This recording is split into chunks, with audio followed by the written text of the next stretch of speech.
बाळा, आमचीच आठवण काढत होतास ना, त्यामुळेच तर आम्ही प्रकट झालो.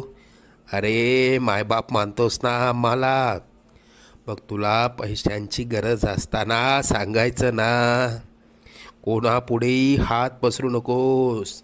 लोक 2-4 हजारांची मदत करतीलही, पण तुझ्या मागे सर्वांना तुझी मजबुरी हसत सांगतील. आता तुला कोणापुढे हात पसरण्याची वेळच येणार नाही. तू आजपर्यंत भरपूर दुःख सहन केलंस.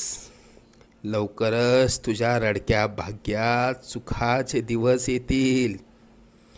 तुझ्या मनात असलेली इच्छा पूर्ण होऊन अक्कलकोटला पेढे घेऊन येणं होईल.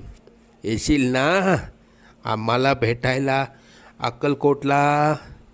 सगळं मनासारखं होईल. निश्चिंत राहा.